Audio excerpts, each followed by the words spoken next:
करने और अपना सर कटवाने को तैयार है। और मैं तो सिर्फ 15 साल का हूँ। सोचो मेरे अंदर आजादी का कितना जज्बा होगा। You stupid Indian child! तुम आजादी का सपना देखना बंद कर दो वरना हम तुमको फांसी पे लटका देगा। जो बसंती चोला पहनकर जान हथेली पर लेकर निकलते हैं उन्हें फांसी के फंदे का खौफ नहीं होता है। और रही बात आजादी के सपने की, सपने तो अब ब्रिटिश हुकूमत देख रही है हम पर और राज करने के, क्योंकि अब हम आजादी लेकर रहेंगे। तुम्हें ब्रिटिश हुकूमत की ताकत मालूम है? हमारे पास गोले, तोपे, बारूद, बंदूकें हैं। तुम्हारे पास क्या है? लाठी? हमारे पास तुम्हारी बंदूकों की गोलियां सीने पर खाने वाले नौजवान हैं।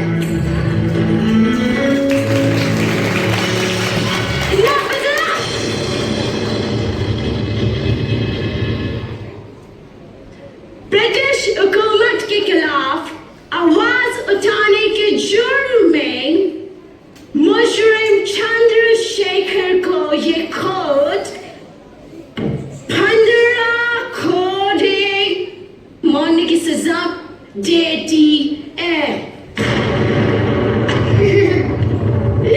कोड़े 15 कोड़े मरने की सजा मिलने के बाद भी तुम हंस रहा है? जिसने अपने देश को आजाद करवाने के लिए अपने लहू के एक एक कतरे को कुर्बान करने की कसम खाई हो, उसे 15 कोड़े मारकर कोई उसके इरादों को तोड़ेगा तो उसकी बेवकूफी पर हंसी तो आएगी ही ना।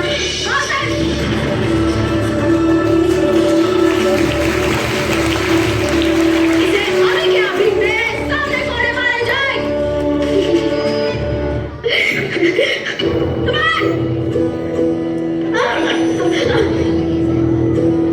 भारत माता की जय।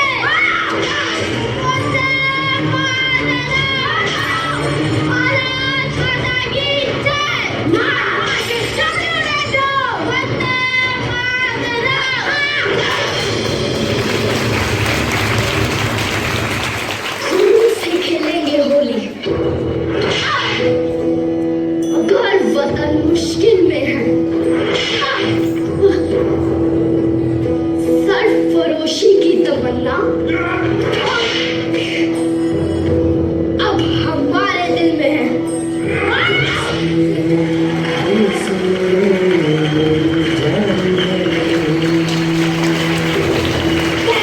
पंडित चंद्रशेखर तिवारी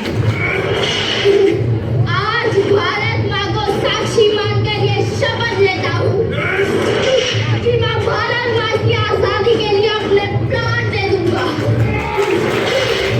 लेकिन आज के बाद इन अंग्रेजों के हाथ जिंदा कभी नहीं आऊंगा। आज से मैं इनकी गुलामी और इनकी हुकूमत से आजाद रहूंगा। भारत माता की जय। वंदे मातरम।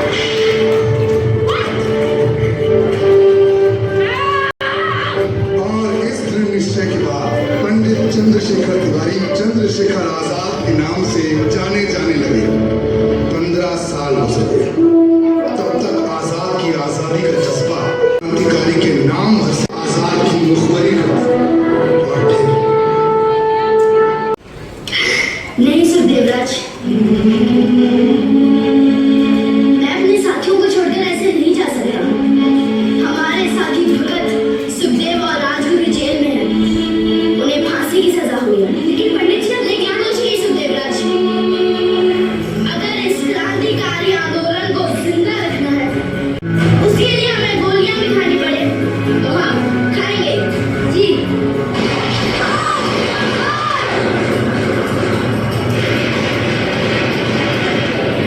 तुम जाओ जाओ सुखदेवराज, मैं गौर को तुम्हारा तुम्हें ऐसे बढ़ाई आपको भूल रखिए, हम साथ में रहेंगे।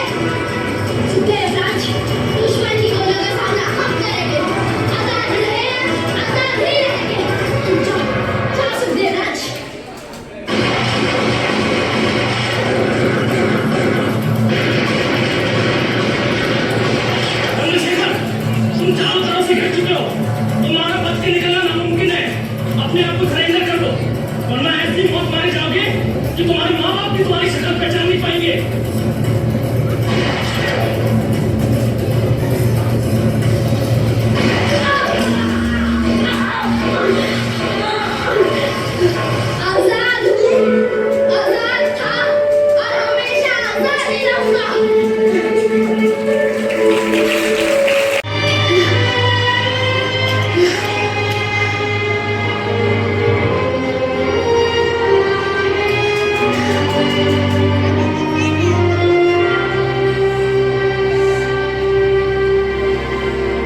1947 को